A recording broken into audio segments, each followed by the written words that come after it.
L'une des particularités de leur ministère, c'est séparer le jour d'avec la nuit. Donc, quand une étoile arrive, un luminaire arrive, il arrache le mélange. Quand on dit séparer le jour et la nuit, ça signifie que avant son arrivée, le jour et la nuit sont mélangés. Le jour est mélangé avec la nuit. Tu regardes le jour, c'est la nuit. Tu regardes la nuit, c'est le jour. Il y a un mélange. Le luminaire arrive pour séparer ça. Exactement, je vous ai dit tout à l'heure que l'église du Gabon a deux mains. La main blanche et la main noire à l'intérieur de l'église. Si vous voulez arrêter ça véritablement, faites venir un luminaire.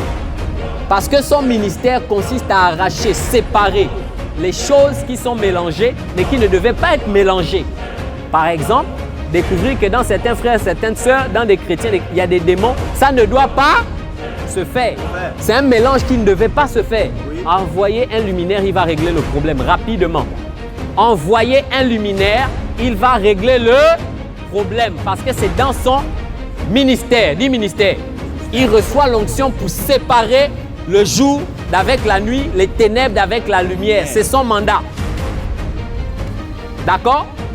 Donc le ministère, il rentre dans l'église, il fait la séparation parce que dans l'église, on est trop mélangé.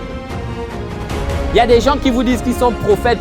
Je vous dis la vérité, c'est dit n'importe quoi. C'est des gens qui ont l'esprit de la divination.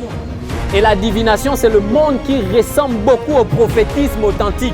Voilà pourquoi on confond tout.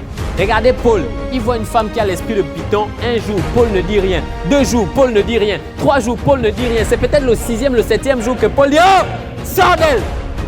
Ça veut dire que tous les jours-là, qu'est-ce que Paul pensait? Que c'était l'Esprit de Dieu.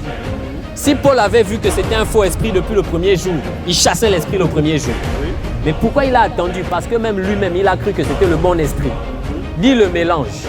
Le jour où un luminaire arrive, ne soyez pas surpris qu'il y ait la révélation de certaines personnes comme étant des satanistes, des démoniaques, des possédés. Ne soyez pas surpris. Ils ont le manteau pour faire découvrir où est le jour et où est la nuit.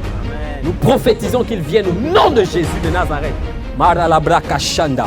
Alléluia, c'est leur ministère de trancher clairement les choses. On ne blague pas ici, on tranche. Tu es de Dieu, le luminaire te dit oui, tu es de Dieu, passe ici. Toi là, recule là-bas un peu, on va te voir clair. Parce que Dieu dit clairement qu'il y a quelque chose qui cloche. Mais ils ne sont pas là pour détruire, ils sont là pour aider. Parce qu'ils ont le cœur du luminaire des luminaires qui est Jésus de Nazareth. Jésus qui est venu sauver le monde et non condamner le monde. Oui. Alléluia. Amen. Mais il faut la distinction, dis la distinction. Donc dans le ministère des luminaires, premièrement, on sépare le jour de la nuit. D'accord? Donc on arrête cette histoire de mélange.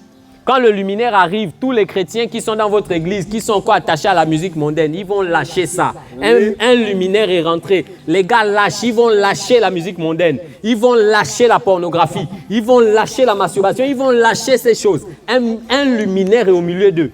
Il transporte l'onction qui donne aux hommes de laisser tout ça. Oh my God, on dirait que vous ne voulez pas voir les luminaires arriver. On dirait que. Oh my God. Donc, il y a d'abord le mélange, d'accord? On te sort des ténèbres. Si les ténèbres sont collées sur toi, on arrache cette partie des ténèbres et tu brilles pour la gloire de Dieu, d'accord? Donc, le premier aspect du ministère des luminaires, c'est de stopper le mélange, séparer le jour d'avec la nuit. Donc, quand le jour et la nuit sont décollés, séparés, d'accord? Le deuxième aspect, c'est de repousser les ténèbres. Parce que le luminaire, c'est l'astre, c'est le corps céleste qui projette la lumière. Donc, en exerçant le ministère, il repousse les ténèbres. Donc, on sépare les chrétiens qui sont collés avec les ténèbres, on les met de côté. Dès que les chrétiens là sont de côté, on s'attaque maintenant aux ténèbres et on repousse les ténèbres dans les abîmes au nom de Jésus. Amen. Voilà le rôle des astres. S'ils ne viennent pas, on est cuit, papa. Et les astres, tu as compris que c'est toi, c'est moi. Tu as compris que c'est l'église. Alléluia. Amen.